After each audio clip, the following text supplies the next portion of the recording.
వీడికి ఇంకేం కనబడవా అని. ఏమో స్టేట్కి సంబంధించి నా సొంతానికి ఏమైనా చేశాడా? స్టేట్కి సంబంధించి అఫిడవిట్ వేసాడు. ఆగండి 2-3 నెలలు, ఎందుకు కంగారు పడిపోతారు వెంటనే? నేను మొన్నటిదాకా జగన్మోహన్ రెడ్డి నేను సపోర్ట్ చేస్తే ఎప్పుడు మాట్లాడలే. ఈవేళ నా చేత ఎలాగైనా సరే జగన్మోహన్ రెడ్డి చేయని మంచి మాట ఒకటి అనిపించి ఇటో అటో వెళ్ళిపోవాలి. మధ్యగా ఉండటానికి కుదరదు వాళ్ళకి. వస్తే తెలుగుదేశంలోకి వచ్చా, లేకపోతే వైసీపీలోకి వెళ్ళిపో. ఇది ఎక్కడ గొడవ? ఈ సంబంధం దీనికి దానికి ఏంటంటే సంబంధం అసలు? మార్గదర్శి గొడవలో వాళ్ళు చిట్ ఫండ్ కంపెనీ నడుపుతున్నది పూర్తిగా చట్టవిరుద్ధంగా నడుపుతున్నారని వాళ్ళే ఒప్పుకున్నారు. చిట్ ఫండ్ యాక్ట్ మాకు వర్తించదు, మేము కంపెనీ యాక్ట్ ప్రకారం నడుపుతున్నాం అని చెప్పి వాళ్ళకి సిఐడి పోలీస్కి చెప్పారు. వాళ్ళు పేపర్లో రాయించింది మొత్తం రాశారు. వాళ్ళు ఇలా కుదరదు, ఇది కంపెనీ యాక్ట్ ప్రకారం నడవడానికి కుదరదు, ఏదైతే చిట్ ఫండ్ యాక్ట్ ఉందో ఆ యాక్ట్ ప్రకారమే నడవాలి అని. సరే ఏం చేస్తారో అన్నది కోర్టు, మళ్ళీ ప్రసాద్ గారు చెప్పినట్టు కోర్టుకి వెళ్ళిన తర్వాత రకరకాలుగా ఉంటుంది. మొన్న ఇక్కడే చూశాను మన కోర్టులో, మీరు కూడా ఉన్నారు ఆవేళ ప్రసాద్ గారు. ఆయన పెద్ద ప్లేటర్ ఒక ఆయన వచ్చాడు, ఒకసారి వస్తే 15 లక్షలు తీసుకుంటాడు. 15 లక్షలు తీసుకుని వచ్చి ఏదో జీవో ఇచ్చాడు జగన్మోహన్ రెడ్డి. ఆ జీవోకి వ్యతిరేకంగా తీసుకొచ్చారు. జీవో నెంబర్ 1 2 రోజులు నడిచింది. ఆ 15 లక్షల ప్లేటర్ గారు వచ్చి అమెరికా ఇరాక్ వార్ చెప్పాడు. గుర్తుంది కదండి? గంట సేపు అమెరికా ఇరాక్ వార్ ఎలా జరిగింది, అటు గన్లు ఇటు తుపాకులు, చచ్చినట్టు జడ్జి గారు అలా కూర్చుని వినాలి. ఎందుకంటే వాడు 15 లక్షలు తీసుకుని వచ్చాడు. ఎందుకే ఇదంటే మళ్ళీ వీళ్ళు ఫీల్ అవుతారు. అదే నేను మేము చెప్తుంటేం లేదని మొత్తం చెప్పాడు. చెప్పి ఆఖరిని ఏమన్నాడంటే, ఆ రోజున జార్జ్ బుష్ ఏమన్నాడు, చట్టాలు దేశం కోసం, నోట్ డౌన్. నేను కూడా అదే చెప్తున్నా. దీనికోసం ఇరాక్ వారంతా ఎందుకు చెప్పండి? అన్ని కోర్టు కేసులు పోయి మొత్తం అందరు కేసులు ఉన్నవాళ్ళు ప్రసాద్ గారు ఎలాంటి వాళ్ళు వీడు చంపేశాడు, రోజంతా తినేసాడు. ఇరాక్ వారు చెప్పాడు, మన ఉక్రెయిన్ వారు చెప్పాడు, ఏంటి జీవో 1 గురించి. ఇలా పెద్ద పెద్ద ప్లేటర్లు వస్తారు, రన్నయ్య అక్కడికి జడ్జీలకేమో తలట్టు కూర్చుంటారు. ఏంట్రా మనకి కర్మని. ఇలాంటి కేసులు వచ్చేవాడికి నాలాంటి చిన్ననాడు ఎవడో లేచి నిలబడి, సార్ మా కేసులు అంటే, బాబా ఏం కేసు ఇది, నెక్స్ట్ మంత్ చూసుకుందాం పో అంటాడు.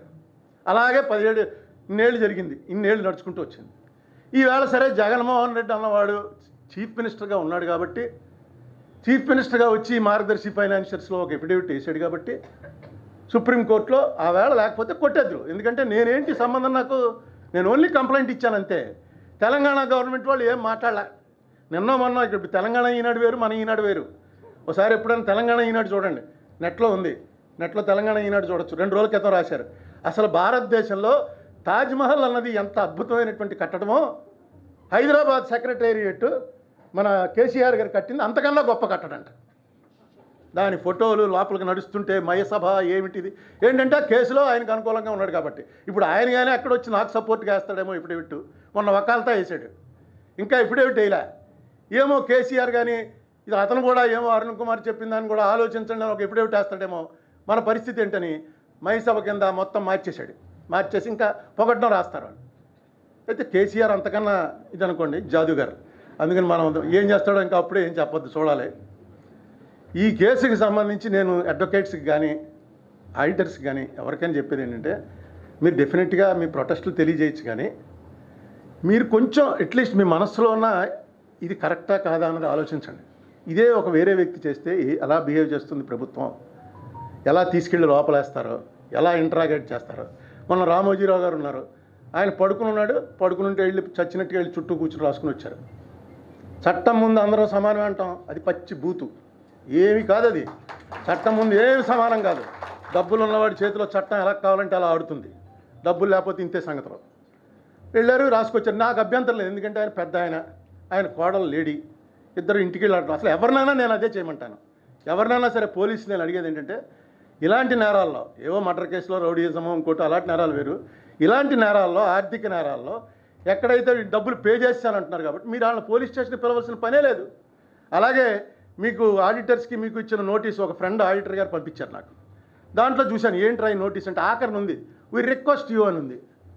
పోలీసు రిక్వెస్ట్ చేశారు వాళ్ళని, వచ్చి మా ఆఫీస్కి పలానా రోజున మీరు వచ్చి మీకు చెప్పినట్టయితే మేము రికార్డు చేసుకుంటామని. వీళ్ళు దాని గురించి మళ్ళీ మీటింగ్ పెట్టారు, కోర్టులో వేసాం, చూస్తాం వీళ్ళ సంగతి అని చెప్పారు.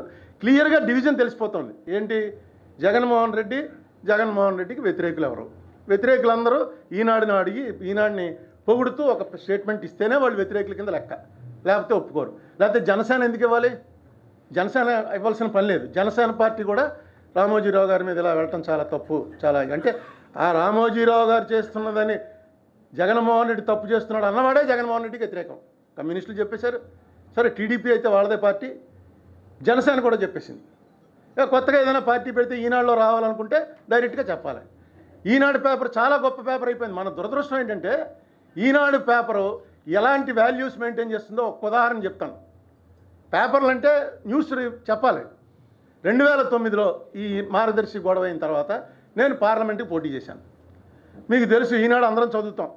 ఈనాడు పేపర్లో జిల్లా ఎడిషన్లో అక్కడ local candidate, Rajahmundry candidate, Vijayawada candidate, ఎవరు ఎంపీ క్యాండిడేట్లు ఒక పెద్ద వేసేవాడు ఒక పేపర్లో వేసి కాంగ్రెస్, తెలుగుదేశం, పిఆర్పి, బీజేపీ ఈ 4 పార్టీకి చెందిన క్యాండిడేట్లు రాయటం. వీళ్ళు అంటే కొంచెం ఫ్రేలో ఉన్న పార్టీలని ఫోటో వేసి వాళ్ళ చరిత్ర రాయటం.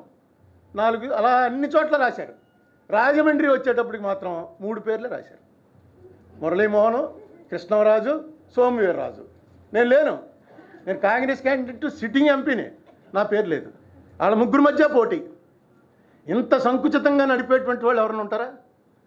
పైపెచ్చు మార్గదర్శి నేను ఎప్పుడైనా ఏమన్నా అన్నాను, కానీ ఈనాడిని ఎప్పుడు అన్నది. ఈ విషయం కూడా ఇప్పుడే చెప్తున్నా.